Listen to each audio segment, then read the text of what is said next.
Ah, É. tá. Entendi. Aí saí, não sei quem gritando no fundo, aí eu fico tão irritada pra gravar esse negócio. E eu também me enrolo, aí eu pego, aí eu errei, meu Deus. Aí eu volto. Tá. Eu vou dar uma palha mais ou menos, né? Digamos assim, uma ideia do que a gente tem, né? Deixa eu apresentar aqui assim. O que falta para vocês verem no curso, né? Vou apresentar a tela inteira. Permitir.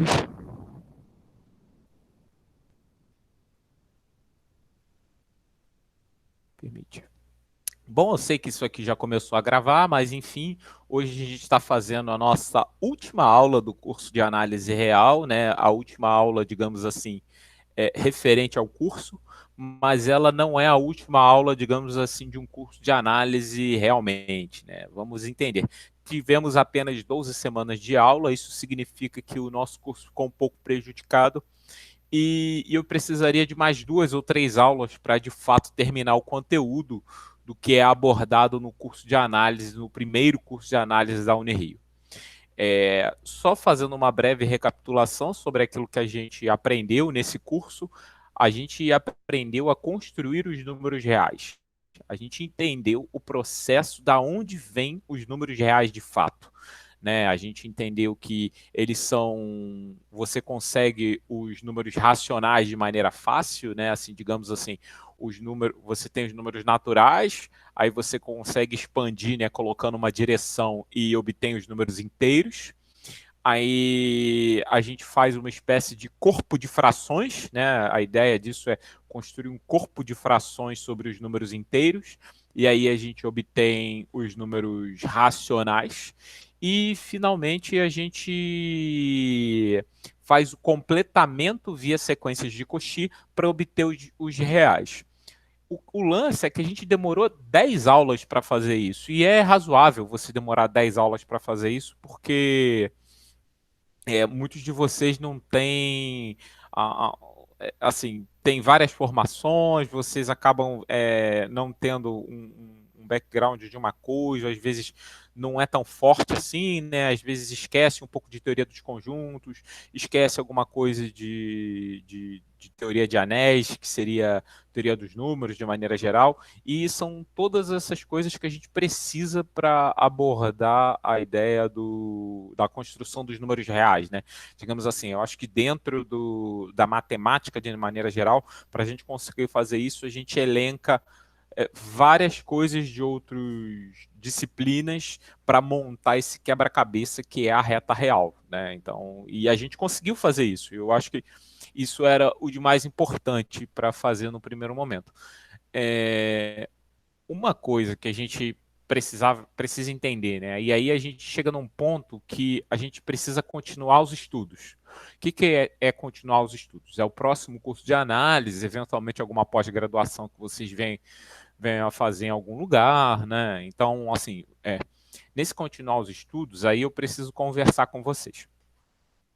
É, a, no continuar os estudos, a gente tem muitos elementos de sequências que vão se tornar importantes quando vocês forem ver essa disciplina de forma mais profunda, forem ver essa disciplina num contexto de variáveis complexas, ou essa disciplina num próprio contexto do curso de análise de verão, para fazer uma pós-graduação, ou até mesmo para no curso de análise no RN, né, que vai também dentro do mestrado. Então, assim, todas essas noções básicas de topologia que é exatamente a parte do conteúdo que a gente começou agora, ela vai ter o seu peso e a sua importância na continuação dos estudos dentro da matemática. E aí, refletindo sobre isso, a gente tem duas opções. Ou a gente faz um pouco dessa parte aqui, agora, assim, hoje, que já é uma coisa meio corrida, mas, assim, eu acho que ficaria um pouco demais, entendeu? Porque a gente viu pouca coisa sobre essa coisa de convergência, eu até pedi um pouco na prova sobre as ideias de convergência e limite de sequências e tudo mais, que é mais ou menos isso que vocês estão vendo aqui, né? Mais uma vez, Eu acho que, mais uma vez, essa é a última aula do curso vigente, né? Digamos assim. Essa aula não cai na prova, essa aula, ela. Então, assim, como eu comentei com vocês, eu ainda pretendo dar mais 2 aulas, ou 3, de repente, a gente conversa, no período de recesso, exatamente para vocês terem um curso completo quando vocês forem fazer o próximo curso, não ter nenhuma dificuldade, o professor comentar o que é um conjunto aberto, um conjunto fechado, isso já ficar claro para vocês. Né? Então, assim, essa noção de ínfimo e supremo, por exemplo, ela tem que estar um pouco mais clara. E isso a gente está trabalhando aqui, né? Eu estou passando, né? Isso aqui meio que tipo novela, né? Vocês passa assim rápido, só para entender o que é. A gente falou dessas sequências na última aula, que elas são sequências importantes, é legal a gente entender o que acontece com elas, né? Entender o que é uma generalização, por isso o material está completo aí, né? Está na página. Esse seria o material que a gente veria, né? A ideia de subsequências e revisitar o teorema de Bolzano-Weierstrass, que é uma ideia super importante na matemática, assim, ela é tão importante que a gente busca ela em outros contextos. E aí, por exemplo, quando eu digo outros contextos, é claro que, por exemplo, no RN, Bolzano-Weierstrass vale? Vale. O RN é a mesma coisa que a reta, tudo que vale, basicamente, tudo que vale lá, vale aqui, né? Quase igual, tudo que vale aqui, vale lá. Porque você coloca um cartesiano na história e o cartesiano imita o que tem, né? Não é muito difícil de provar essas coisas. É, mas, assim, são essas ideias que permeiam o que é uma subsequência, como se utiliza uma subsequência. E aí, falar sobre isso aqui, nesse momento, é... pode passar. Eu tirei a imagem. Tá? Falar sobre isso nesse momento é uma coisa um pouco enjoada, porque não vai ter liga do que a gente vai ver daqui a pouco, entendeu? Então, é por isso que eu vou falar sobre outra coisa agora, que é um pouco sobre é, números reais especiais, né? Que é o que eu chamo de Hall da Fama. Mais uma vez, o material eu vou postar lá, né? Como material, vai estar para todo mundo ver, não tem problema nenhum.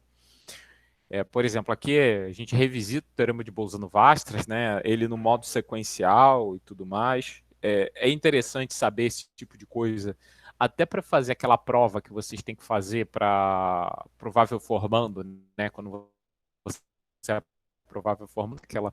Agora eu esqueci, é um exame nacional que quem está entrando na universidade e alguns prováveis formandos são obrigados a fazer, que classificam a universidade, né? Dependendo da nota que vocês tiraram. Por um acaso, a Unirio ficou até muito bem classificada no último exame, a gente estava com 5, tá? Mais uma vez, isso aqui eu vou deixar para ver exatamente naquela aula posterior, assim, porque senão aqui a gente vai ver muito rápido e eu acho que não vai fixar, entendeu? Por exemplo, essa parte aqui de séries numéricas é uma coisa que vocês nunca viram, né? Ou viram de forma muito rápida. E se a gente não lê isso aqui direitinho, né? Pode, por exemplo, uma coisa interessante que utiliza essa notação aqui em diversos momentos é a demonstração que π é irracional. Eu vou até chamar o. Opa, tô aqui, tô aqui. Vocês estão me ouvindo? Sim, sim. Ah, só para Sim, lembrar, eu sim. acho que é NAD, né? A prova que você estava falando. E agora a gente não tá ouvindo mais.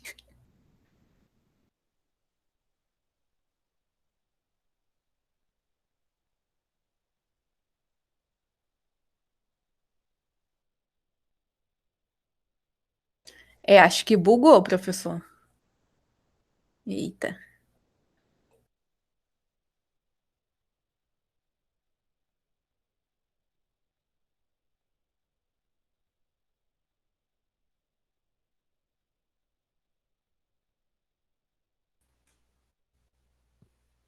Oi, meninas. Caí, tá tudo bem aí?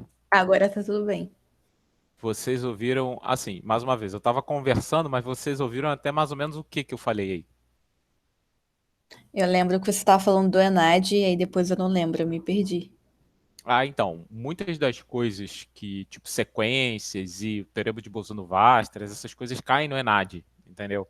Só que, então, eu não vou ver isso agora, porque eu tenho 1h30 para ver essas coisas com vocês. Então, eu vou preferir ver um conteúdo diferente, e aí depois, naquelas 3 aulas extras, depois que eu fechar o período, a gente vê isso. E aí vê quem quer, porque eu vou deixar gravado, vai estar no YouTube também, e aí a gente, mais uma vez, quem quiser assistir para no período que vem não ficar atrasado com a disciplina, aí assiste, entendeu? Então, eu acho que com 3 aulas, duas pode ser pouco, mas 3 aulas, com certeza, eu mato essas questões que eu estou comentando aqui, né? Que é o teorema de Bolzano-Weierstrass para sequências, a questão de subsequências, séries e um pouco de topologia, né? Aqui, e um pouco de topologia, eu acho que é isso. Então, aí o que eu vou fazer agora, né? Vocês têm, por exemplo, quantos números irracionais? A gente já teve essa conversa, né, sobre números irracionais de maneira geral, mas, por exemplo, como você prova que um número é irracional? Vocês têm ideia? Ou, por exemplo, se eu te pedisse para mostrar assim, cria uma aproximação de π para mim, ou um objeto de forma recorrente que vai dar π. Vocês saberiam fazer isso?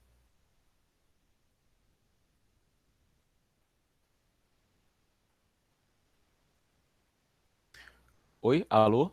Não, professor. Oi, não, Não, não sei nem, fazer isso. nem, nem ideia. Por exemplo, ó, vocês vão ter que me provar que, sei lá, como é que você provava que raiz de 2 é irracional?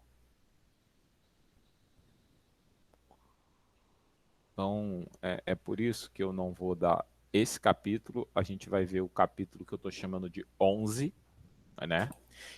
E aí, nesse capítulo do 11, ele é dividido em duas partes. A primeira parte é a introdução à topologia, e a segunda parte eu chamei de Hall da Fama dos Números Irracionais.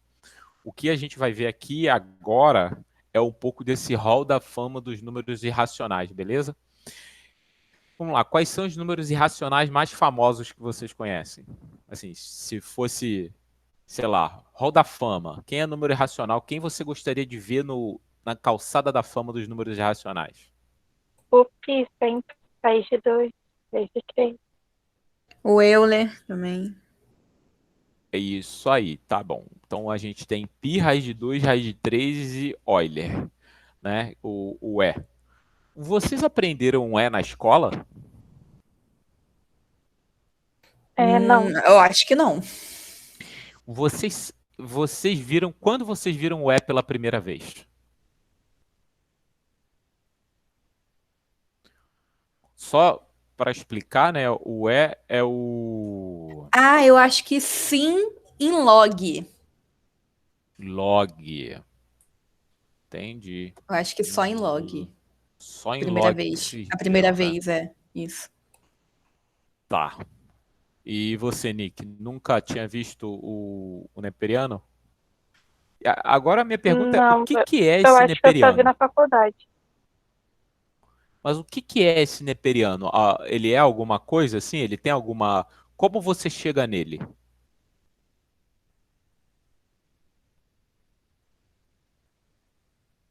Vocês não têm nem ideia?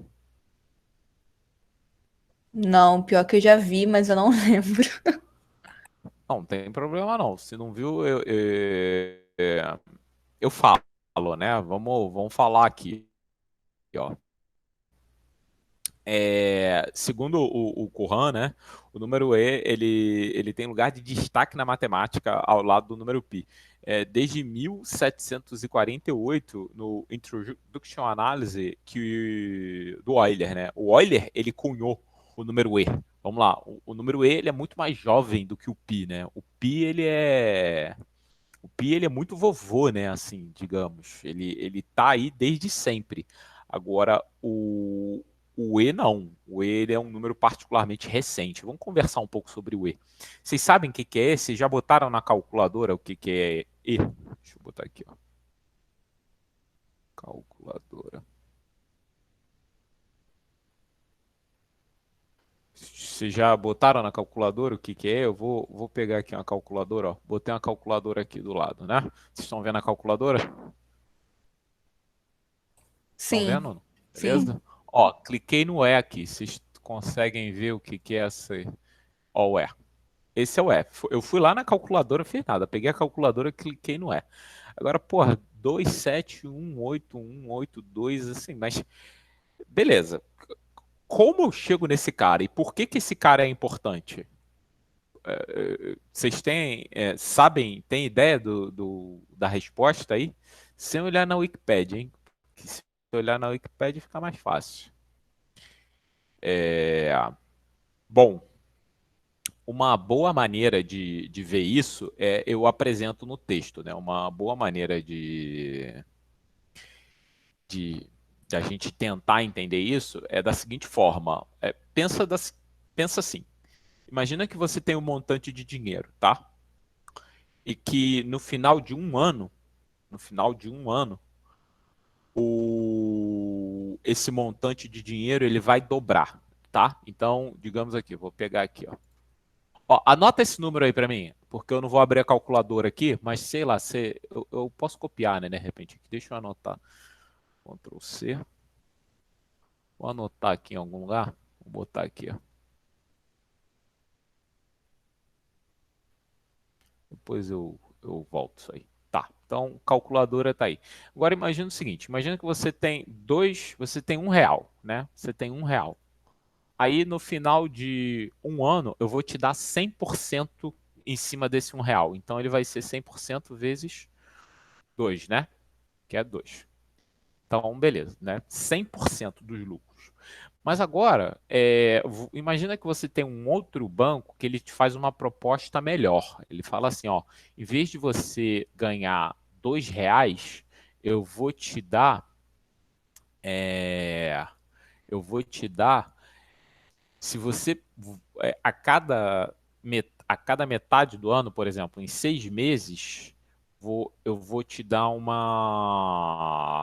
eu vou te dar 50% do que você ganhou. Então, por exemplo, você deu R$ 1. E a cada 6 meses você vai ganhar 50% do que você ganhou. Então, no primeiro mês você vai ganhar você tem R$ 1, vai ganhar 50 centavos, né? E no final do segundo mês você vai ganhar mais metade do que você tem. Então você vai ganhar mais 75 centavos. Então, por exemplo, estão entendendo aí? Estão captando a conta? Eu tinha um, certo? Aí somei mais 0,5, que foi a metade do que eu tinha. Aí cheguei aqui a 1,5. Só que agora eu vou somar mais metade disso daqui. Ó, então é mais 0,75, certo? Então, ó, já deu 2,25. Então, é mais do que aquilo que eu tinha. E se o banco ele fizesse a seguinte proposta? Ao invés de ao invés dele fazer essa conta desse jeito, ele vai fazer o seguinte: a cada, sei lá, 12 meses, ele vai te dar 1/12 do que você ganhou, entendeu? Então, por exemplo, no primeiro mês, aí é isso, né? Vamos zerar. Aí a conta é essa. A conta vai ser essa aqui que eu vou mostrar aqui para vocês. Ó, tá vendo? Ó? Se você tem um valor B, aí você vai ganhar 1 mais 1. Aí na segunda Tô opção é vendo mais não. 50. Opa, Eu tô vendo. tá vendo? Calma aí, a gente espera. Vai, Nick. Chegou a ver? Ué, Tá pra mim vendo? tá no arquivo. Mas é no Então, é arquivo. no arquivo, é no arquivo. Olha o B, olha o B, olha o B, olha o B2. Gente, então. Tá, eu que tô cega, peraí. Calma aí, olha o Tá, B2. tô vendo. O B2, eu vou ganhar 50% em cada mês que eu vou ganhar. B3 seria o seguinte: a cada 4 meses eu vou ganhar 1/3. Então, quando eu faço essa soma, olha o que está aparecendo aqui para mim. Tá entendendo? Então, digamos o seguinte: digamos, aí vamos para a calculadora. Digamos que a gente faça essa conta com 12 meses, tudo bem? Porque se eu já fiz com 3 meses, ó, no primeiro mês, beleza, deu isso. No segundo mês, deu 1 mais 1 meio elevado ao quadrado. No terceiro mês, deu 1 mais 1 terço elevado ao cubo. Pode fazer o quarto mês aí, no caderno de vocês, que você vai ver que isso vai dar 1 mais 1 quarto elevado à quarta. Então, se você fizer essa retirada todo mês, o que, que vai dar? Isso vai dar, eu vou abrir parênteses, vai ser 1 mais 1 dividido por 2. Por 2. Ai, caramba. Ai, ai, ai, ai. Opa. Oh, aí. 1 dividido por 2. Elevado, né? Aí fecha parêntese. Aí tem um elevado. Onde é que eu boto elevado? Elevado, elevado. Acho que é isso aqui. Elevado a... Não, não era 2 que eu queria, né? E aí tem que apagar tudo. Deixa eu apagar tudo, apagar tudo. Abre parênteses. 1 mais 1 dividido por 12, né? Eu quero 12. 1 dividido por 12, fecha parênteses. Aí eu quero elevar isso a 12. Elevar isso a 12 é igual a... Opa! Olha esse número aqui, que número interessante. 2,61. Então, se você fizer isso, uma pergunta para fazer que é interessante quando vocês estiverem na escola e para apresentar esse número em particular, isso é uma aula de juros compostos, né? Isso é juros sobre juros que a gente está fazendo aqui, a brincadeira é essa. E aí dentro dos juros compostos, fala João, beleza? A gente está falando sobre alguns números da matemática. Oi, boa noite. Boa noite. Quando você for dar essa aula, essa é uma aula sobre juros compostos. E aí, em juros compostos, você pode apresentar esse cara aqui. Ó, o número é 2,718 e lá vai pau. Quando a gente fez aqui na calculadora, isso deu 2,61, né? Beleza? Mas aí a gente vem aqui, zera a calculadora de novo e vai fazer outra conta. Digamos que o banco que você pudesse fazer diariamente, ou seja, você tem 365 dias no ano, então você pudesse, o banco ele faz os juros render diariamente, então a conta seria com 365. Então isso seria, abre parênteses, 1 mais 1 divididos por 365, suponho que a gente não tem ano bissexto, beleza? Aí, ó, elevado, né? Elevado a 365. Igual. Opa, olha aí que número interessante. 2,7145. É claro que assim, a gente está no 365 e às vezes demora para estabilizar, né? Demora para estabilizar. Ó, 1718. Aqui, a gente tem na nossa calculadora 1714, né? Então está estabilizando nisso. Mas você pode pensar que se você pegar isso aqui e botar um valor muito grande, bom, se a gente está com a calculadora, as coisas se tornam mais fáceis, né? Você pode botar um número muito grande aqui. Por exemplo, opa, não, calma, zero. Abre parênteses. Opa, vamos lá, abre parênteses. 1 mais 1 dividido por, sei lá, 1 milhão, vamos botar assim, 1 dividido por 1 milhão, elevado a 1 milhão. Cadê? Elevado a 1 milhão. Aí, ó. 2,7182, ó, já estabilizou no 8 aqui, pelo menos, né? Quando a gente vê lá na nossa conta, 18281, acho que estabilizou até outro. 1281. Então, ó, ele estabilizou até aqui, ó, olha quantas casas decimais. É claro que a convergência, né, se você pensar nesse sentido de convergência, ela é meio lenta, né? Caralho, você precisou de 1 milhão para você conseguir estabilizar as casas decimais. Ó, deixa eu fazer uma subtração aqui só para a gente ter uma ideia. Ó. Menos é. E aí? Não, acho que não rolou. Não sei. Acho que. Ah, não rolou direito aqui, não. Acabou não rolando direito, mas aqui, quando eu olho aqui em cima, eu consigo ver as coisas direitinho. Mas talvez se fosse numa calculadora. Ah, aqui deu um erro, né? Já deu pau aqui. Mas assim, é só para você ver que tem um. Tem jogo aí, tem uma coisa interessante aí que está acontecendo, tá? Que é o limite desse cara aqui, né? O que está acontecendo, né? Exatamente aqui, que é o limite desse cara aqui, né? Se você for destrinchar essa coisa aqui, ó, vai brincar, vai aparecer um 1 mais 1 sobre n elevado a n. E isso é o número e, né? Eu não sei se vocês lembram isso no cálculo. Não é no cálculo que vocês são apresentados ao número e? Gente, a gente tá Não conversando. lembro. Não lembra? Eu também não lembro disso, não. No cálculo? Gente? Não Não, é tem no desse cálculo. jeito. Eu tô dizendo o número e. O Ah, número e. sim, o número é sim. Mas Não desse jeito, não. necessariamente desse jeito. Mas vocês não aprendem em algum momento que o. Calma aí, duvido que vocês não viram isso em cálculo, gente. Vamos aproveitar e ver aqui, que aí a gente vê, né? Calma aí. Vocês não viram que o limite. Duvido que não viram. Limite quando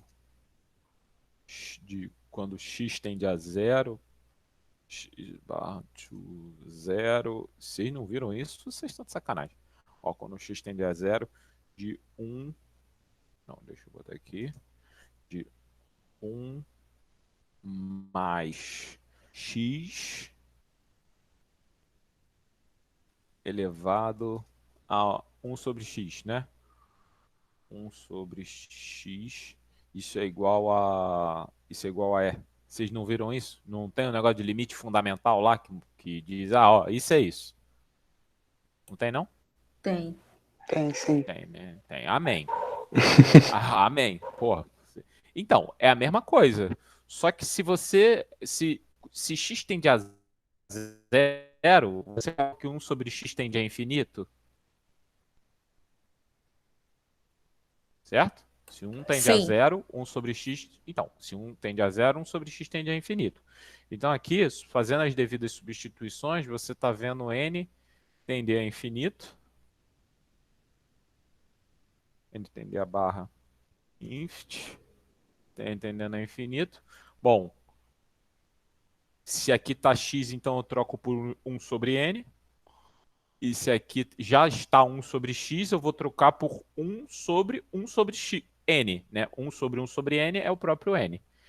Então isso aqui mata e vira n. Pronto, mesma coisa, beleza? E ó, é exatamente isso que está aqui em cima, ó.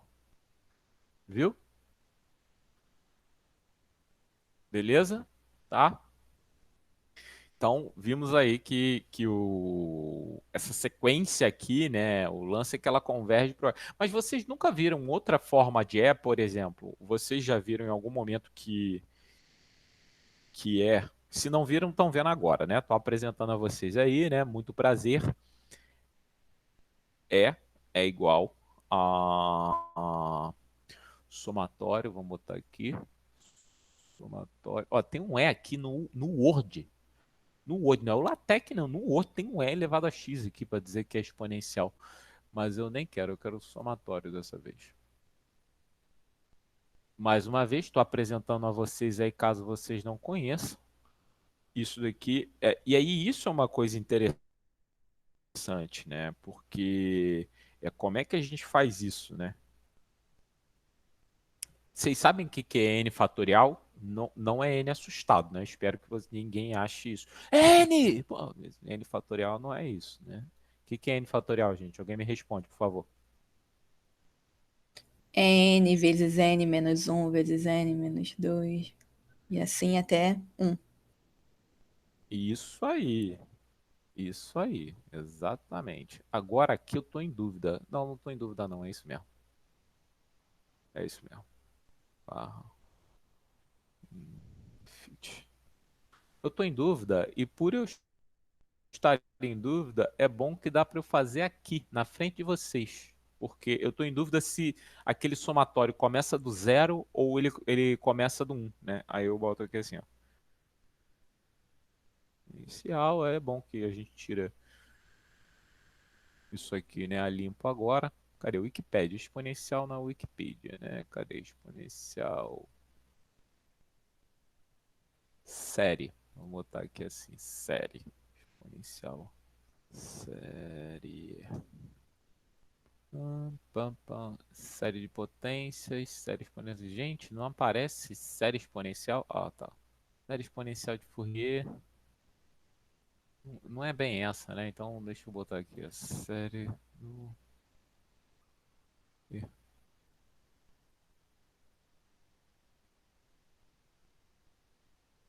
Gente, é complicado. Série de Neperiano. O número de Euler, melhor. Série do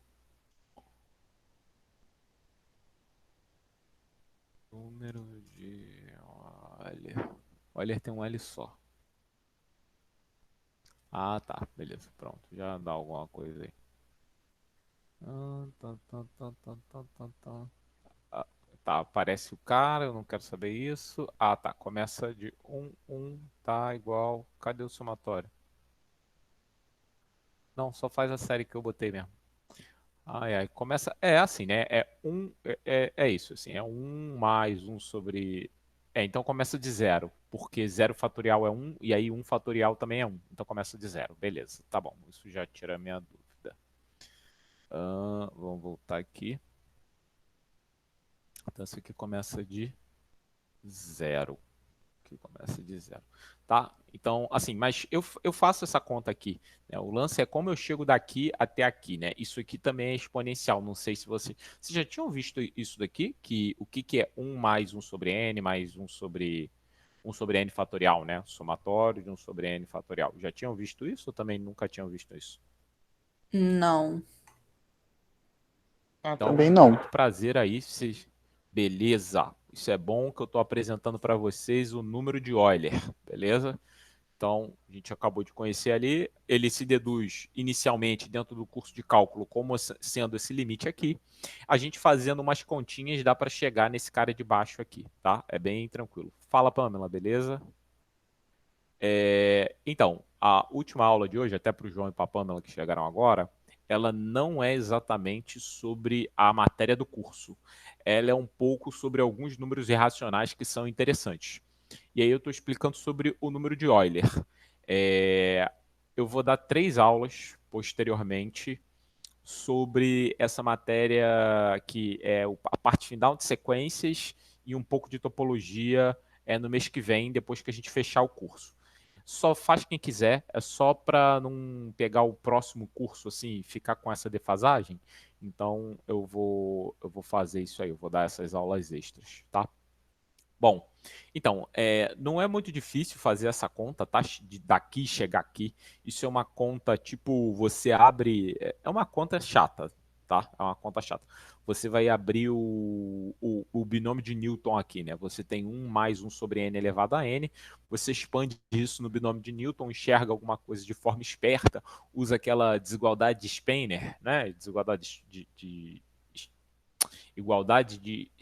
Acho que é Spener, não é? O Steiner.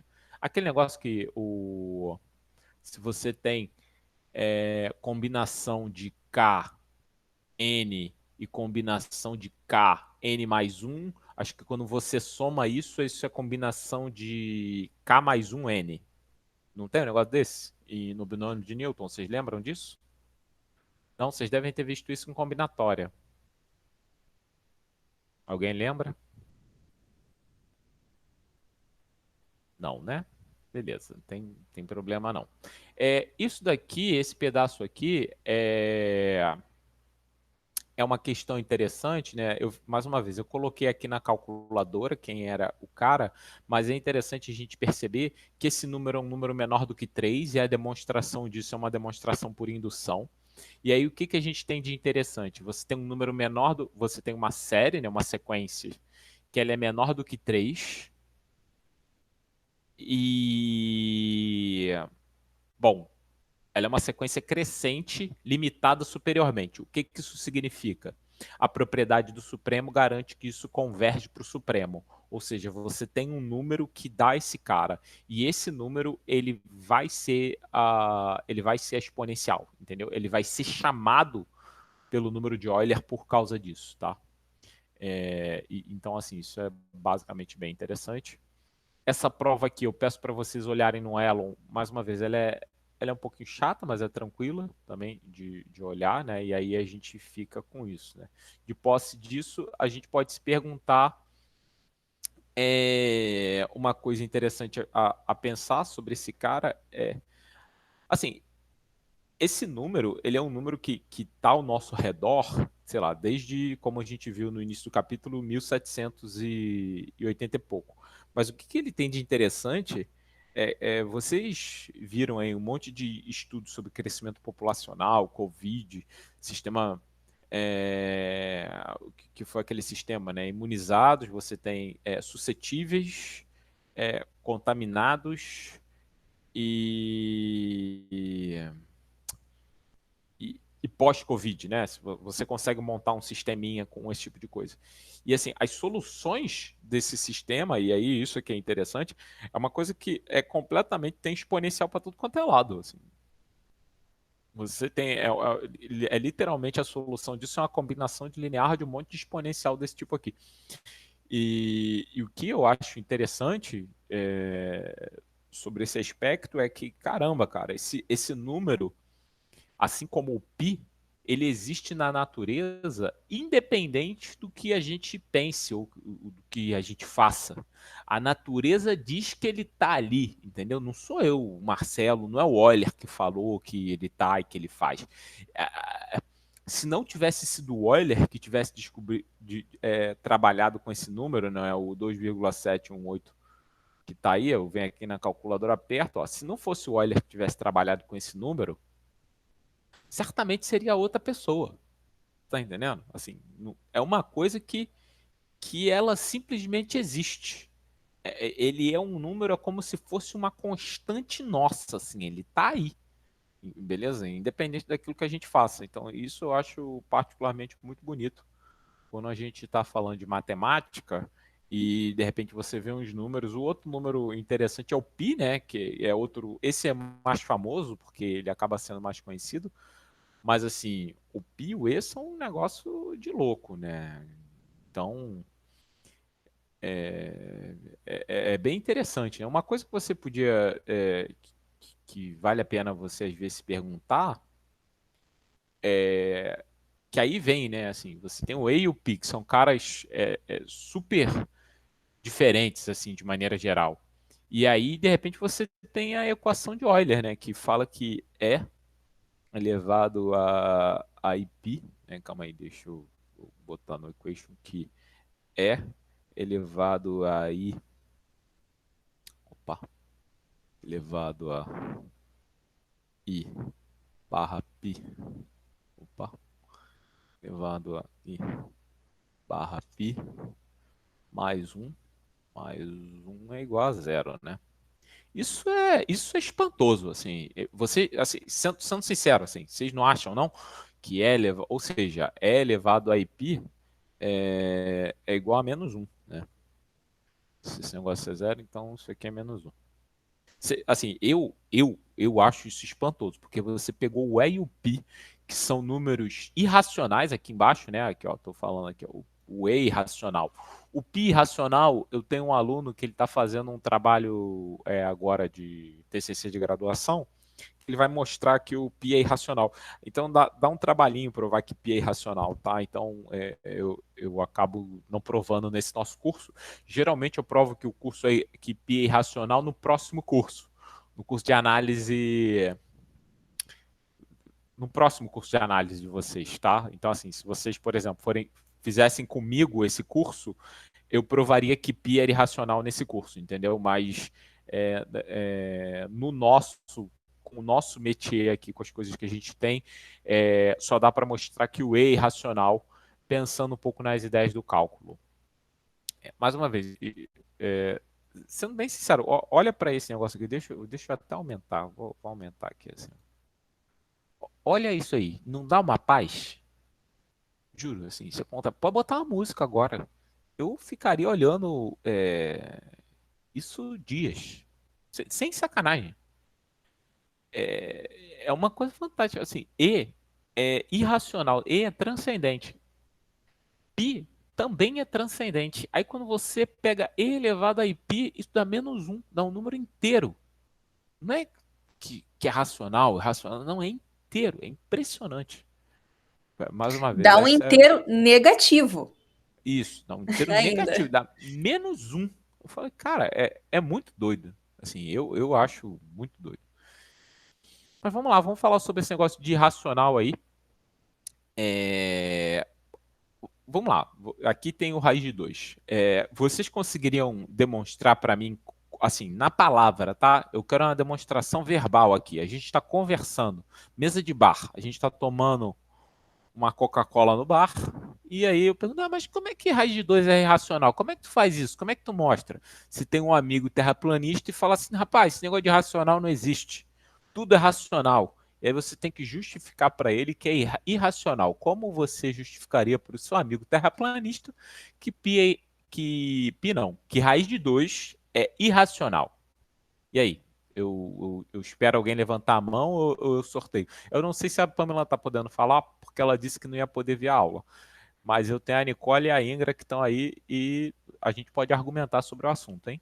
Eu lembro isso de Fundamentos 2, que eu estudei isso, que era mais ou menos você usava que o raiz de 2 é um número racional, e aí você concluiria no final, né, que ia dar um absurdo que ele não tem como ser. Ia ser um negócio assim. Tá. A ideia é essa mesma. Você supõe que. Tudo bem, Pamela, sem problema. Você supõe que ele é racional, e isso vai dar um problema. Mas é importante, vamos tentar aí melhorar esse argumento. Onde daria problema? Você lembra isso? Eita, caramba, faltou luz lá. É alguma coisa sobre ser par, alguma coisa assim. Isso, muito bom. Nicole, consegue completar aí o que a Ingra está falando? Olha, sinceramente, eu não faço a menor ideia. Ah, beleza, vamos, é importante. Importante. O lance é realmente essa coisa de ser par, tá? E assim, a demonstração é simples e é importante que vocês saiam da faculdade conseguindo explicar isso bêbados. Beleza? Isso talvez seja uma das coisas assim que você tem que saber isso tão bem, que você consegue falar isso para qualquer pessoa em qualquer lugar. Por isso que eu estou falando, se algum amigo terraplanista quiser falar assim, esse negócio de racional não existe, aí você tem que conseguir justificar o raiz de 2 pelo menos. Eu não vou querer que vocês, de repente, que o E é irracional, gostaria, mas que pelo menos o raiz de 2, vocês têm que saber de cabeça, tem. O lance, Ingra, você falou certinho. Você supõe que ele é racional. Então você tem lá a barra Scort 2 igual a sobre B. Aí aqui tem um macetinho, tá? Quando você pega uma fração, você supõe que essa fração é irredutível. Tudo bem? Você fala assim, ó, A sobre B é uma fração irredutível. O que é uma fração irredutível? Esperando, com vocês. O que é uma fração irredutível? Que ela está em fatores primos. Que ela tem fatores primos entre si. Ou seja, não dá para simplificar. É isso. Se é para explicar para um leigo, você vai explicar que não dá para simplificar. Mas é exatamente isso. Tanto A quanto o B são primos entre si. Mas O ponto é, não dá para fatorar. Se não dá para fatorar, tudo bem. Aí o que você faz? Eleva ambos os lados ao quadrado e multiplica o b, né? Eleva ambos os lados ao quadrado e tira o b da fração, bota o b do lado do 2. Então você vai obter aqui, ó, você vai obter b ao quadrado, você vai obter, na verdade, né? Opa. 2b ao quadrado igual a ao quadrado. Igual a ao quadrado. Opa. Igual a ao quadrado. Beleza? Você vai obter isso. Então, na mesa de bar, o que você vai fazer? Você vai falar para o cara, ó, se raiz de 2 for uma fração, suponha que não dá para simplificar. Ele não fugiu da escola, então ele sabe o que é simplificar fração. Aí o que você faz? Eleva ambos os lados ao quadrado e distribui. Tira o b da fração e bota para o lado do 2. Então vai ficar 2b ao quadrado igual a A. Aí aqui é que é a argumentação da coisa par que você comentou, Ingra. O que acontece? Se A ao quadrado é par, correto? Porque A ao quadrado é 2 vezes B. Então, A ao quadrado é par. Se A ao quadrado é par, então A é par. Tá? E aí é o pulo do gato. Aí você manda ele fazer. Faz exemplo aí que tu vai conseguir encontrar. O lance é que se A ao quadrado é par, então A é par. Se A é par, significa que A igual a 2P. 2P. A igual a 2P. Beleza? Bom, se A é igual a 2P, então você tem que B ao quadrado. Então, ó, 2B ao quadrado é igual a 4P ao quadrado. A 4P ao quadrado. Tá? Aí corta, você vai ter o quê? Vai ter aqui, você vai cortar, vai ficar só o B, e aqui você vai cortar, vai ficar só o 2. Vai ficar só o 2. Então você tem que B ao quadrado é par também. Ué, mas se B ao quadrado é par, então B é par. Significa que B igual a 2Q. Então, B igual a 2Q. A 2Q. Opa, Q. B igual a 2Q. Ué, mas você supôs aqui que essa fração era irredutível. Mas se você tem que A igual a 2P e B igual a 2Q, significa que você consegue dividir ela por 2. Logo, isso é um absurdo, isso é uma contradição. Se esse cara for racional e essa fração irredutível, você chega à conclusão que, na verdade, ela não é irredutível. Então, o que tem de errado aqui? O que está de errado é que você supôs que o cara era racional. Ficou claro, gente? Explicação da mesa de bar, hein? Isso aqui você tem que conseguir explicar em qualquer momento. Ó, você vê o esqueletinho é esse. Só para escrever, é claro que a gente precisa um pouquinho mais de delicadeza. Agora, com relação ao E, né? Como é que a gente prova que o E é irracional? Isso é uma coisa um pouco mais complicada mesmo. Aí a gente precisaria que a outra pessoa tivesse um pouco mais de noção do que é o próprio número E. Ou seja, soubesse que o número E é dado por alguma dessas séries aqui. Então, para você conseguir fazer isso, você só conseguiria fazer aonde? Dentro de um curso de cálculo, de repente. É onde o aluno sabe, por exemplo, esse limite da esquerda aqui. E aí, a partir do limite da esquerda, a gente chega no da direita. E aqui a gente tem uma coisa muito interessante também, a demonstração. Ela é simples. Quando você supõe que, mais uma vez, o pulo do gato aqui, isso tem um escopo, né? Tem um pulo do gato. Se isso é racional, você tem o seguinte, ó, isso é racional, né? Então, se isso é racional, isso você tem que mais uma vez, da mesma forma, você tem que E é igual a A sobre B. E aí, o que você tem de interessante aqui? Que se você multiplicar esse cara aqui por B fatorial, se você multiplicar isso aqui por B fatorial, consequentemente, você vai multiplicar isso aqui por B fatorial também, certo? Então, você vai multiplicar isso por B fatorial também. Fração é redutível, mesmo esquema, tá? Você vai multiplicar por b fatorial também. Cadê? Calma aí. B fatorial. Cadê o ponto de exclamação? Tá. Você vai multiplicar isso por b fatorial. O que a gente tem aqui de interessante? Se você multiplica isso por b fatorial, isso é a que multiplica b menos 1, correto? Como a Ingra tinha comentado aqui com a gente, ó. B menos 1. E essa é meio que a alma... B menos 1 fatorial, né? B menos 1. Opa. Fatorial. E essa é a alma do negócio. Isso aqui é um número inteiro, correto? Concordam que isso aqui é um número inteiro? Beleza? Se isso é um número inteiro, então se você fizer...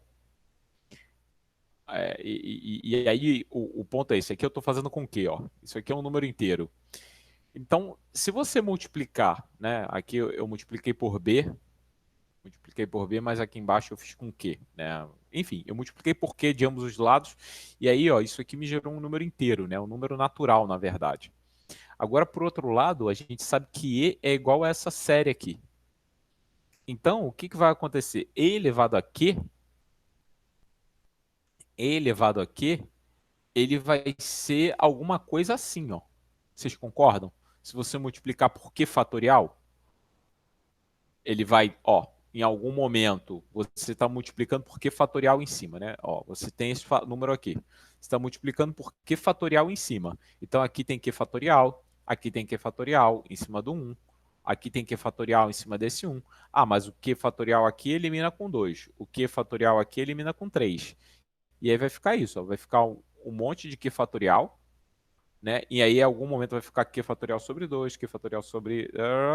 E aí vai ficar essa continha aqui embaixo. Beleza? Então, assim, isso é uma conta, tá? Não é das coisas mais difíceis da gente ver, não. Esse pedaço aqui embaixo, é só para entender, esse pedaço aqui embaixo, ele é o que vem, ó, é uma consequência disso que está aqui em cima, né? Quando eu multipliquei isso aqui por Q fatorial, 1 sobre 1 fatorial é Q também. Então ficou Q fatorial mais Q fatorial mais Q fatorial sobre 2 mais Q fatorial sobre 3 fatorial e assim sucessivamente. Esse não, Pamela, esse eu boto hoje, porque é o último capítulo. E só para você entender também, o capítulo 11, esse é o capítulo 11, ó. Deixa eu mostrar ali em cima aqui rapidamente. Esse é o capítulo 11, que eu ainda não coloquei lá. Aqui tá assim, ó, introdução à topologia e rol da fama dos números racionais. Eu pulei direto pro rol da fama dos números irracionais. E aí eu vou deixar tanto a parte final de sequências, na verdade é subsequências que estava faltando ver, quanto a parte de topologia para aquelas aulas extras, tá? Então eu acho que fica legal assim. Um outro número também que é conhecido é o número de ouro, né? Eu só não lembro de onde ele saiu. Ah, ele é fácil. O número de ouro, ele tá na minha aula 2, Ingra. O número de ouro, ele tá na minha aula 2. O número de ouro, ele é uma construção geométrica, beleza? O número de ouro ele é uma construção geométrica. É 1 mais raiz de 5 sobre 2. O phi de Euler é 1 mais raiz de 5 sobre 2. Tá? Olha isso. Se você consegue fazer a construção com régua e compasso também, é relativamente... Não é difícil fazer a construção dele com régua e compasso. Mas eu comento sobre ele aqui. Tá? Mais uma vez, isso aqui é uma conta, e aí você vê. Então, eu pego um determinado valor, né? Subtraio desse Q L vezes Q fatorial, e isso aqui, teoricamente, tinha que dar um número inteiro, só que não vai dar um número inteiro quando a gente fizer a conta, entendeu? Então, assim, o problema é esse, entendeu? Se essa diferença é um número inteiro, né? Tô vendo aqui, essa diferença é um número inteiro, mas, por outro lado, essa diferença aqui, eu tô vendo que ela é menor que meio, isso é uma contradição. Só que a demonstração é um pouquinho mais rebuscada, tá? Aqui eu fiz um apanhado sobre o número π, né? O número π a gente tem algumas coisas interessantes, porque o número π, né? Ele é mais conhecido para vocês do que a maioria do que o número e, por exemplo. E quando vocês são apresentados a ele, eu acho isso talvez um pecado, mas é muito difícil falar sobre isso, né? Porque o número π ele é apresentado para o estudante como sendo C sobre D, onde C é o comprimento da circunferência e D é o diâmetro. Então ele parece uma fração, certo? Assim, a rigor, ele até é uma fração, mas ele não é racional, entendeu? E aí fica essa coisa assim, ué, é fração, não é racional? Como assim? Mas ele é um dividido pelo outro, mas ele não é racional? O que está acontecendo aqui? Aí é que é difícil explicar para o aluno e talvez um trabalho com história da matemática seja mais fácil de explicar isso, porque o que acontece? Ele até é representado como uma fração, né, C dividido por D, mas ele não é racional no seguinte sentido. Se C se D, o diâmetro, ele é comensurável com a unidade, ou seja, se existe uma unidade onde D pode ser posto, pode ser constituído a partir de partes dessa unidade, isso significa que C ele não vai ser comensurável com a unidade. Ou seja, você não vai conseguir repartir a sua unidade em partes iguais, né, e finita, de tal forma que esse C de forma que você consiga colar partes da unidade sobre C. Sempre vai sobrar ou vai faltar alguma coisa com relação à unidade. Beleza? Então, é isso que é não ser comensurável com a unidade. Então, assim, dado que existe uma unidade e você calculou e o diâmetro é baseado nela, né, digamos assim, o diâmetro tem 2 unidades, imediatamente o comprimento do círculo ele não vai ser comensurável com a unidade. Então, isso às vezes é um pouco difícil de entender. E aí, isso é que é interessante aqui, né? Então, isso aqui é interessante aqui. Se você pegar um objeto que tem diâmetro 1, esse troço aqui vai dar π e esse π é irracional, né? Então, assim, a gente tem umas coisas interessantes sobre isso. Eu acho que esse 3 sobre 7, né, assim, dá uma coisa interessante, ou esse 3 sobre 7 não, né? Calma aí, 3 vezes 7, 21, 22. 22 sobre 7 e os 71 vezes 3, 210, 213. É isso? 213? Então dá 2000 e uns quebrado? 213. 2130, é isso? 2130 sobre 71. Bom, enfim, é essa conta aí. A gente tem essas aproximações interessantes sobre π. Essa 22 sobre 7 ela é bem famosa, tá? Algumas pessoas acham até que o dia do π devia ser no dia 22 de mês 7, né? Ou seja, dia 27, 22 de julho, por conta dessa aproximação aqui, que ela é uma aproximação melhor de π do que só 3,14, mas enfim. Tá? E aqui eu conto algumas histórias sobre o próprio π. Mas assim, uma coisa interessante é que assim, os próprios matemáticos gregos, né, eles tentaram encontrar π de diversas formas, né? Talvez essa aqui seja a forma mais clássica que você faz pelo método de exaustão, para vocês verem, né, gente? Assim, é o método de exaustão de Arquimedes.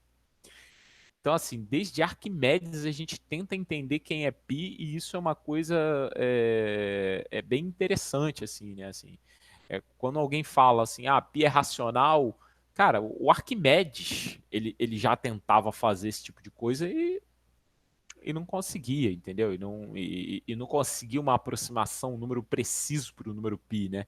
Mais uma vez, essa aqui é a fórmula mais comum para encontrar uma aproximação para π, tá? É relativamente simples, você pega um círculo, bota um quadrado ali dentro, que é um cara de 4 lados, e aí você vai ter... Isso, beleza. 4 lados, aí depois você vai fazer o quê? Vai pegar e vai dividir por 2 esses lados. Então você vai gerar esses triângulos aqui, né? Por exemplo, aqui que vai vão ter 8 lados. Então aqui eu tenho L8. L8 lado, assim, o lado aqui, o primeiro lado aqui, digamos que ele tem a raiz de 2, né? Mais uma vez, o lado, ele vai ter tamanho raiz de 2. Ah, esse lado aqui, quando eu fizer, o tamanho dele vai ser raiz de 2 menos 2. Ah, quando você fizer o polígono de 16 lados, eu vou aumentar aqui, mas não sei, nem sei, eu vejo sentido isso. Se você fizesse aqui um polígono de 16 lados, vou fazer um desenho aqui, mais uma vez, faz menor sentido isso, mas eu faço um desenho aqui só pra gente... Só para ficar, depois eu apago, né? Opa, calma aí.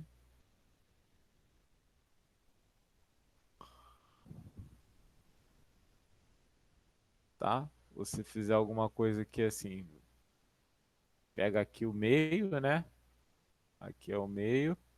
E aí você faz um segmento, né? Daqui para cá e daqui para cá. Você vê assim, que já é uma coisa que você dificilmente consegue ver as falhas, né? O próprio círculo que eu fiz, esse círculo aí foi feito no Paintbrush, tá? Então por isso que ele tá todo zoado assim. Então assim, ele próprio, ele já é meio que já tem meio que uma poligonal ali, né? Dá pra ver que ele não é bem um círculo, né? Então a gente tem essas aproximações. Vamos diminuir de novo. Opa. Tá? Então aqui, por exemplo, com 32 lados, aí a gente passa a ter essa coisa interessante. O lado do polígono com 32 lados é raiz de 2 menos raiz de 2 mais raiz de 2 mais raiz de 2 mais raiz de 2. Então a gente tem esse tipo de coisa. E aqui, isso é uma coisa interessante, tá? Por exemplo, o lado, mais uma vez, o lado, vocês acham, quanto vocês acham que essa soma aqui tende? Você acha que esse lado aqui, é claro que intuitivamente, quando você vai diminuindo aqui, o tamanho desse lado, você já entende que isso tende a zero, correto? Certo ou não? Então, só para ficar claro, esse pedaço aqui, eu não sei se vocês já viram isso alguma vez. Ó. Esse pedaço aqui, vocês já viram isso, que isso aqui dá 2? Vocês sabem fazer isso? Que isso dá 2? O limite disso aqui dá 2? Vocês já viram isso? Alguém? Ingra, Nicole? Não lembro. Eu acho que eu já Não. vi, mas também não lembro. Acho que eu vi em Fundamentos 2 faz muito tempo. É, que assim, o que acontece aqui é que você chama de X, né? Você chama de X. Isso aqui, isso que eu rabisquei aqui, você chama de X. Então você tem simplesmente que X ao quadrado, isso vai ser igual a 2 mais... Na verdade é 2 mais X, né? Porque eu vou até apagar isso aqui, é 2 mais X. Em essência, isso aqui é 2 mais x, concorda? Porque se você eleva ao quadrado, você vai manter, esse 2 aqui vai sair, depois você vai ter mais esse negócio infinito. Então vai ficar 2 mais x. Então a solução dessa equação do segundo grau aqui, a gente pode ver que uma delas é 2. Ó. Se você botar 2 mais 2, vai dar 4, e 2 ao quadrado também dá 4. A outra solução é menos 1. A outra solução é menos 1, porque menos 1 ao quadrado dá 1, né? E 2 menos 1 dá 1 também. Então, assim, essa equação de segundo grau ela tem duas soluções, o 2 e o 1, e o menos 1, na verdade. Só que, como isso aqui é sempre de números positivos, então a solução vai ser só o 2. Beleza? Então, essa soma aqui é raiz de 2 mais raiz de 2 mais raiz de 2 dá 2. Né? No limite, isso dá 2. Então, consequentemente, isso aqui, né? Isso aqui dá 0. Né? Quando n tende a infinito, isso aqui é 0. Beleza? Então, o que acontece aqui? Aí a gente tem isso aqui interessante, ó. Você tem esse troço aqui dá 0, você tem uma coisa que dá 0, e você tem um outro que está indo para infinito, que é o 2 elevado a n mais 1. Beleza? Você tem um que está indo para 0 e o outro que está indo para infinito. Só que, quando você já sabe que essa sequência aqui, Pn, o que é Pn, né?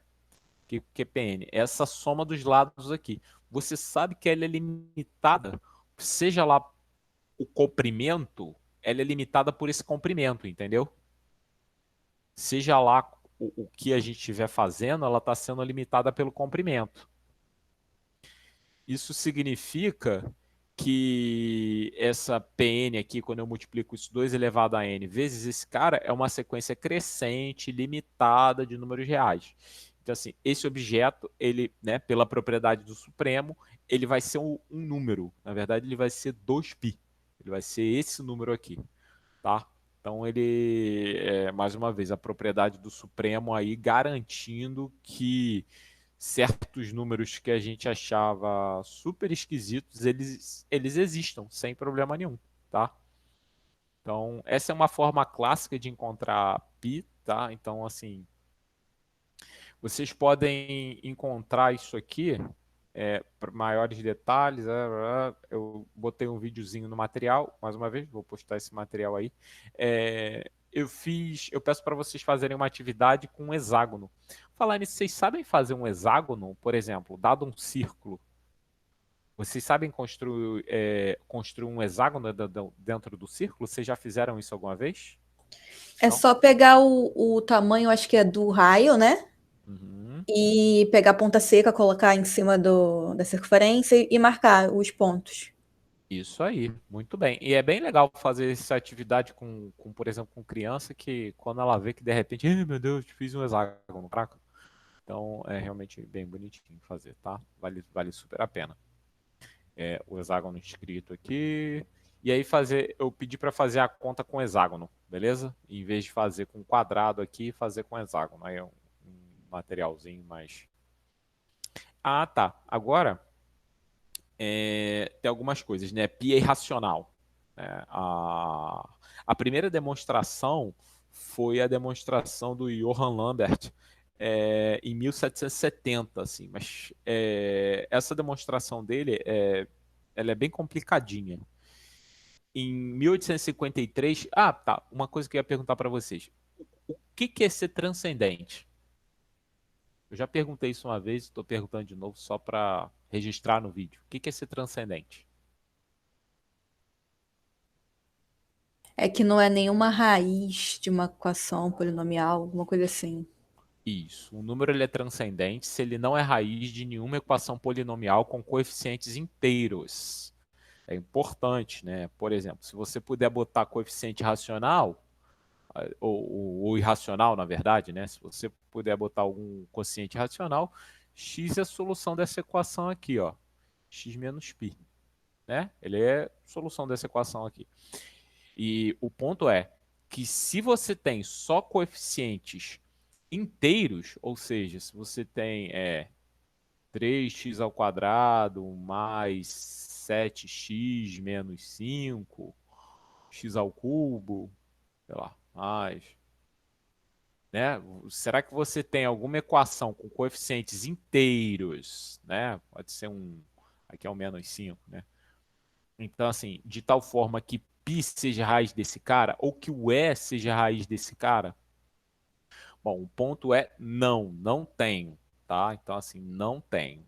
Se não tem, não tem, beleza? Então, não tem. E esse número, ele é chamado de, quando esse tipo de coisa acontece, esse número ele é chamado de transcendente. Então, o π não só é racional, é irracional, né? Ele não só é irracional, mas como ele é transcendente. Ah, tem número racional que não é transcendente? Tem, claro que tem, né? A gente pega o raiz de 2. Raiz de 2 ele é solução de x ao quadrado menos 2 igual a zero, ó. Beleza? Ele é solução disso aqui, ou seja, ele é solução de uma equação polinomial de grau 2. Qualquer raiz é solução de uma equação polinomial simples. Assim, na verdade, sei lá, raiz mais alguma coisa, qualquer soma de raízes, qualquer coisa do gênero, ou seja, vai ser solução de algum polinômio. O ponto que π e o e também, eles não são raízes de ninguém.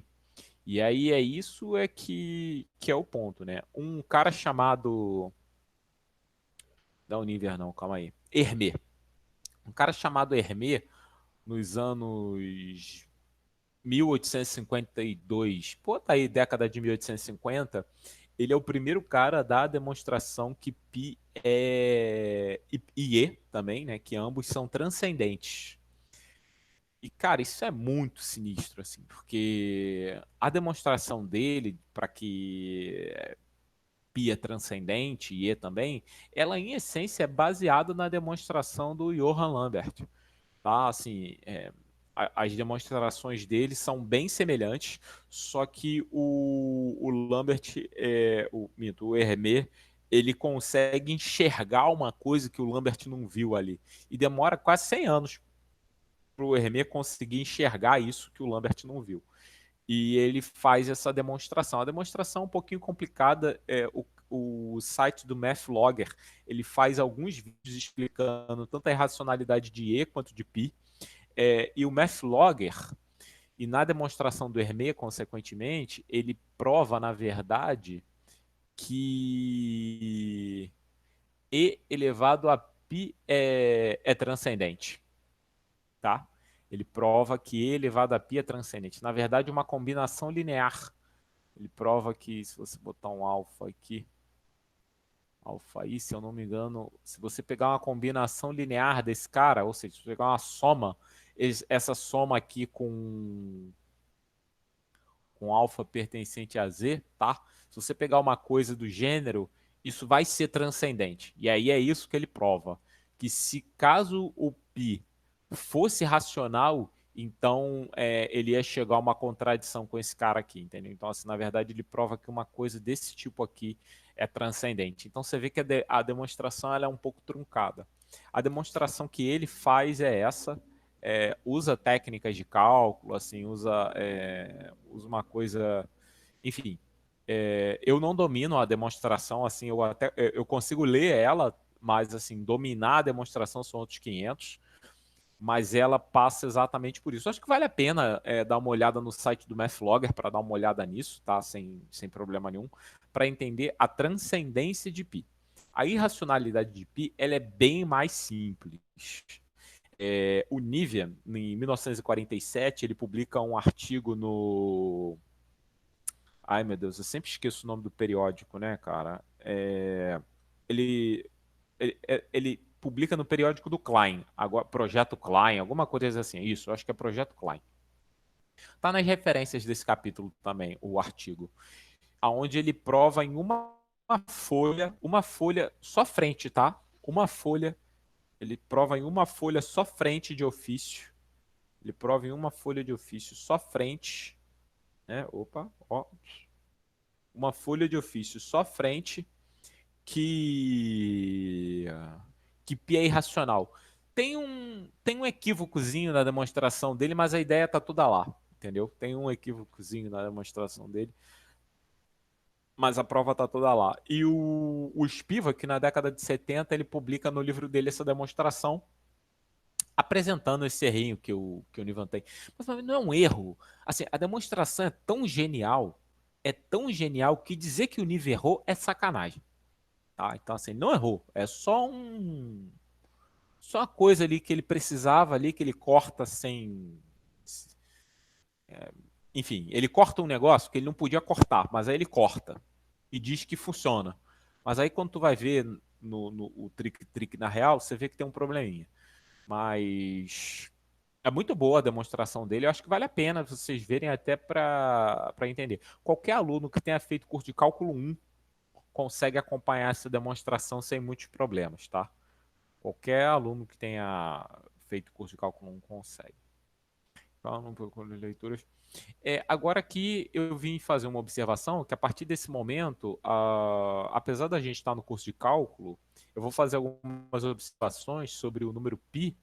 E, assim, ele é tão impressionante, tão famoso, que ele é estudado até hoje, entendeu? Assim, se você vê até a matemática moderna, ela tem uma série de observações que utilizam π como referência.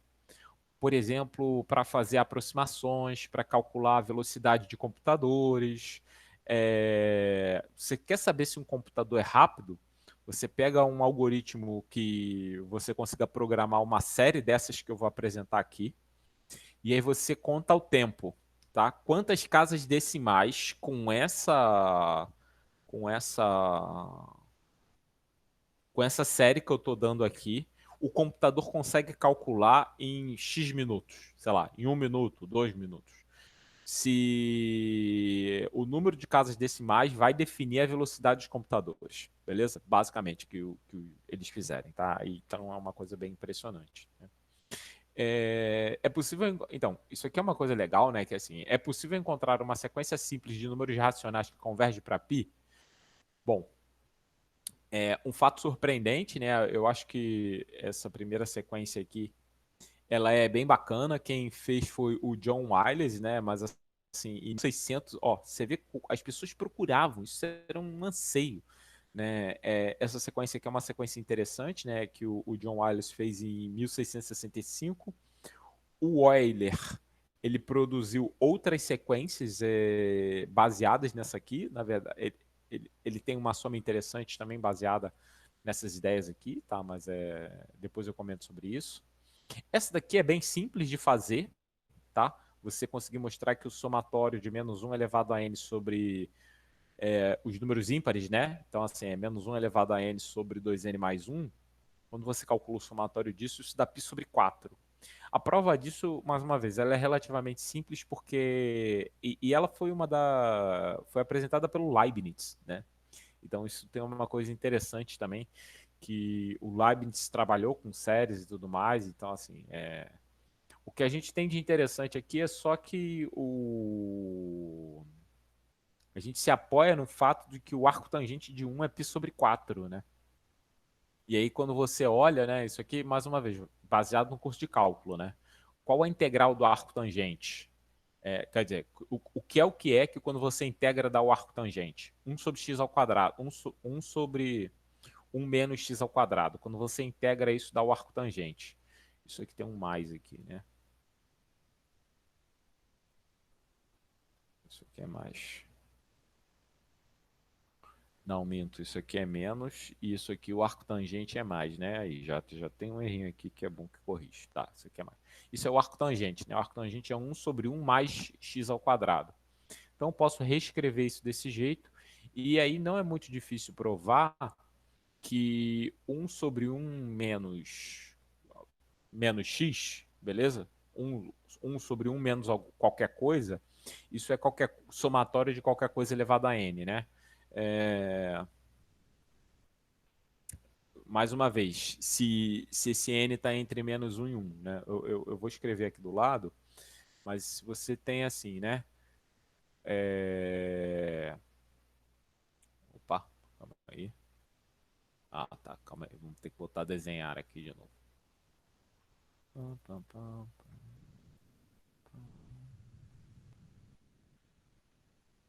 Desenhar. Tá. Então, é só uma coisa aqui, né? Se você tem, por exemplo, somatório de x elevado a n, eu vou botar x não, é qualquer coisa, x elevado a n. O que é isso, né? Isso, a gente já fez isso antes. Isso aqui é 1 mais x ao quadrado mais... Aí, né? E por aí vai, né? Faltam 3 pontinhos aqui. Por aí vai. Aqui, se você chamar isso de S, aí quando você multiplicar S por X, né? Então você vai ter aqui, vamos lá, X vezes S. O que é isso? Isso daqui vai ser X mais X ao quadrado mais por aí vai, certo? Então se você fizer S menos XS, isso dá 1, correto? S menos XS dá 1. Aí quando você bota S em evidência, olha só, quem está olhando isso pode estar me crucificando, principalmente você aí da internet que está olhando isso, professor de matemática. Fala assim, como é que ele pode fazer isso? Não sei se tem convergência, blá, blá, blá. Enfim, isso está no intervalo -1, 1 aberto. A gente ainda não conversou sobre convergência aqui, então por isso que eu estou fazendo essas contas. Mas assim, para vocês que estão aqui assistindo, principalmente vocês três, nem sempre eu posso fazer essa conta desse jeito aqui. Eu só posso fazer essa conta desse jeito se eu já sei que a soma, que está tudo ok com a soma. Eu, como professor, sei que está tudo ok com a soma porque o x está aqui. Então eu sei que vai estar tudo ok com a soma. Mas, de repente, para vocês, Vocês não sabem isso, entendeu? Ainda, mas, enfim. E aí, isso aqui é S sobre 1 menos X igual a 1. Então, S, que é aquela soma, né? Eu chamei isso aqui de S. Então, essa soma vai ser igual a 1 sobre 1 menos x, que é exatamente isso que está aqui, ó, tá vendo? Só que assim, esse x é qualquer coisa, entendeu? É 1 menos qualquer coisa. Então eu peguei 1 menos qualquer coisa e virou isso aqui, consequentemente vai virar isso aqui, ó. Somatório de qualquer coisa. O que é qualquer coisa no caso? Nesse caso aqui vai ser menos x ao quadrado. Por isso que PG é importante. É importante a gente ensinar PG direitinho para criança, porque senão o bicho pega depois. Tá? Então, aí vem para cá, né? Calculo a gente sabe que o arco tangente é a integral desse cara. Como a integral da soma, eu posso trocar, né? O somatório com a integral. Ah, Marcelo, por que você pode trocar? Mais uma vez, você cri-cri que está pensando aí. Eu posso trocar porque a gente já tem essa convergência direitinho ali, então não tem muito problema. Posso trocar. Aí troquei, calculei a integral de cada um e aí deu a integral do númerozinho ali, tá? Aí vai dar isso, exatamente isso aqui, ó. Integral de x ao quadrado vai dar isso. O ponto é que aqui eu tenho um x elevado a 2n mais 1. E aí tem uma coisa interessante que se você botar o menos 1 aqui na história, vai dar problema aqui na soma. Então ele não vai estar bem definido em menos 1, ou seja, arco tangente de menos 1 a gente não tem a série, mas em compensação se eu coloco 1 aqui, eu tenho essa série aqui, que essa série é bonita pra gente. Como assim bonita? Ela converge. Só que, assim, apesar dessa série convergir, ela não é muito amigável. Assim, Marcelo, como assim não é amigável? Não é amigável, assim. Você vai demorar muito para esse cara convergir para onde tem que convergir, entendeu? Por exemplo, para isso dar o 3,141592 vai demorar, sei lá, mais de 500 termos. Putz, para estabilizar um 3,14, entendeu? É igual aquele limite lá, os limites mais antigos, né? A gente tem meio que essa limitação, infelizmente, aí, que assim, os matemáticos da época, mais uma vez, as coisas eram mais simples, mas em compensação era mais difícil calcular as coisas, né? E aí a gente tem uma série de outras proposições. Alguém comentou sobre o problema da Basileia, eu não sei se foi a Flávia, no caso, mas que ia apresentar alguma coisa sobre o problema da Basileia, que é exatamente esse daqui, né? Π ao quadrado sobre 6 dá essa soma. Tá lá no meu canal o Jonas e o... Qual o nome dele, rapaz? Matheus. O Jonas e o Matheus, no período passado, provaram essa soma aí utilizando ferramentas de física. Ou seja, eles, na verdade, utilizaram as ideias do Newton para provar que essa soma era verdadeira. E isso é bem interessante também. Então, assim, você vê que, putz, cara, o somatório de 1 sobre n ao quadrado dá π ao quadrado sobre 6. Isso eu acho isso inacreditável, assim, quando você vê um negócio desse. Mas é impressionante. É bem bacana a demonstração que eles fizeram. Eu particularmente gostei bastante. O número π continuou como objeto de fascínio, né? Em 1949, um dos primeiros computadores ele foi utilizado para calcular, mais uma vez, aquela ideia que calcula as casas decimais, né? Utilizando algumas séries, eventualmente, que alguém soubesse, de 2037 casas decimais de π. E aí, isso aqui é interessante, né? Que o indiano Srinava Ramanuja, cara, o Ramanuja é vaca sagrada, o cara era impressionante, ele sabia umas fórmulas assim que eram meio que inacreditáveis, né? Retratado no Homem que Viu o Infinito, ele apresentou essa fórmula aqui, tá? Mais uma vez, isso foi na década de 30. Ele apresentou essa fórmula, mas ele apresentou essa fórmula sem demonstrar que isso era a fórmula de π. Sem provar que isso dava isso, né? Bom, o que é interessante nessa fórmula, ó, é isso aqui, ó. Que isso converge para π a cada 8 casas decimais de π. Então, assim, Imagina o seguinte, pega uma calculadora e faz essa conta. Beleza? Pega uma calculadora aqui e faz essa conta. Aí, por exemplo, em vez de você botar n de 1 a infinito, bota n indo de 1 a 2, tá? De 1 a 2 aqui só. De 1 a 2. Então você vai fazer a primeira soma uma vez e aí vai somar o segundo termo. Mais uma vez, se você botar 1 aqui, a conta nem é muito grande, ó. Você vai ter 2, raiz de 2 sobre 998, 1. Calma aí, só um minuto, gente. Só um minuto, que é importante aqui. Oi, Fabiola. Deixa eu te falar uma coisa. Eu vou passar para mim.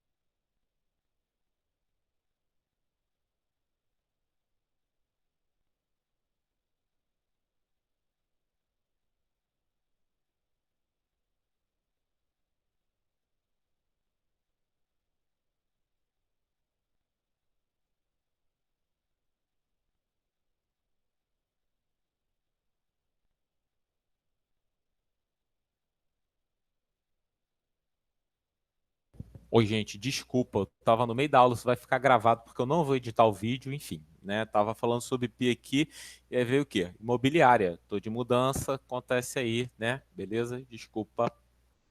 Tá, falando sobre Pi, uma vez, alguém daqui não viu o homem que viu? Alguém aqui não tem Netflix, primeiro. Tô ganhando nada, hein? Mas alguém aqui não tem Netflix? Todos têm? Sim. Sim. Nicole também tem? Nick foi jantar, me deixou aqui sozinho com você, Ingra, porque a Pamela também tá aí no chat só. Pamela, tem Netflix? Não, Só tô pra saber? aqui. Eu tenho. É porque eu tô sem fone, senão fica dando.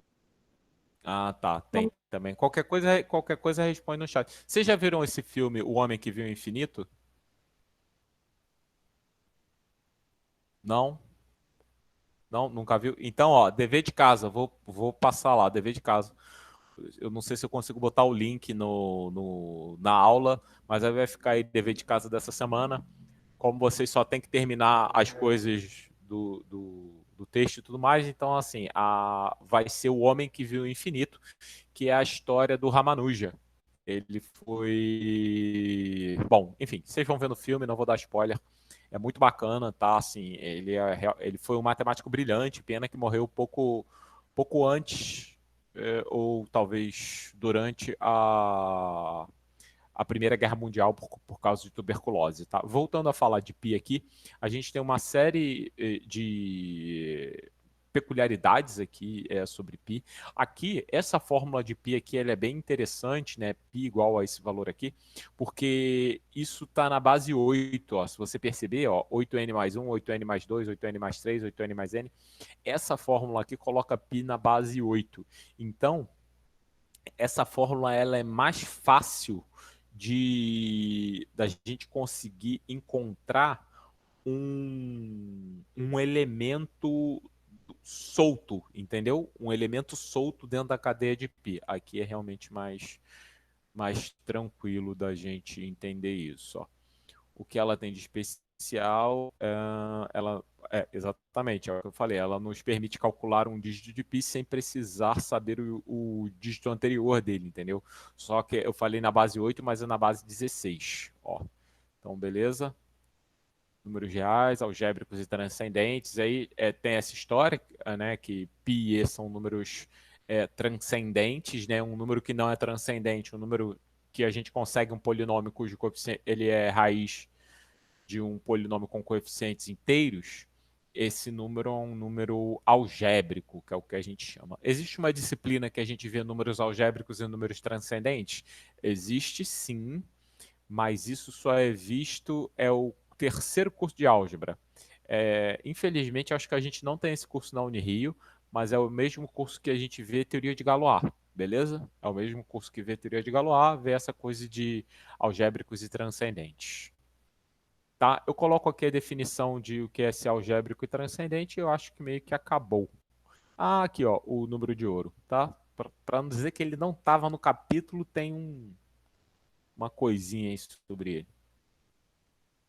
Todo número racional é algébrico, né? Então, assim, e enfim, aqui tem um pouco das minhas considerações finais sobre e coisas que você pode encontrar, né? Esse site ele é bem bacana, acho que vamos até abrir aqui, porque ele tem umas artes sobre pi que são bem legais, assim. Deixa eu botar aqui, já que a gente está aqui, né? Deixa eu ver. Vamos lá, não custa, né? Tem artes com pi e com e.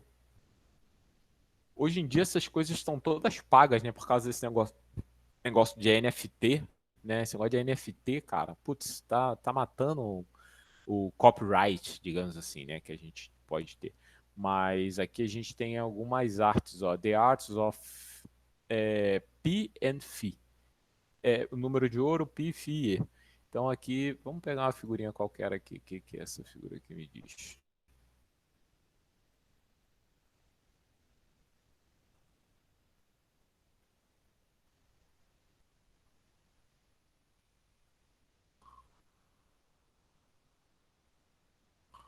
Deixa eu ver aqui. Não, não é isso.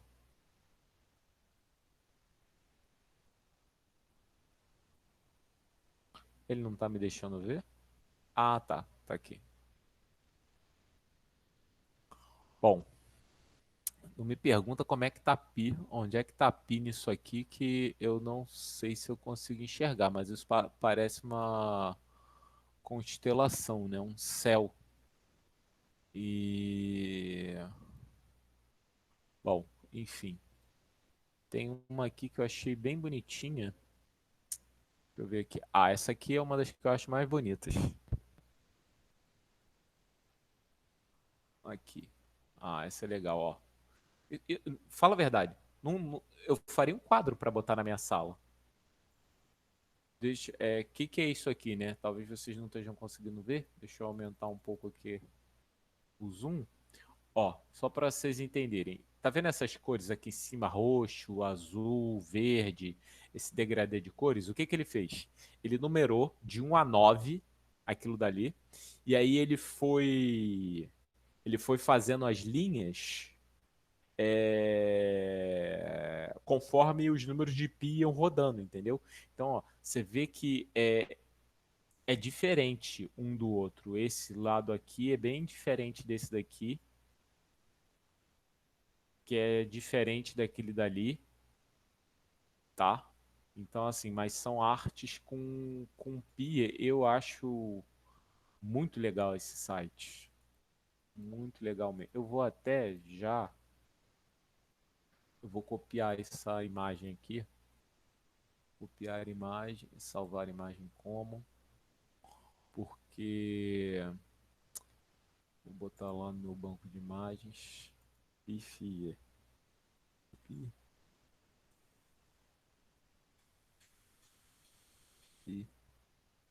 E tá?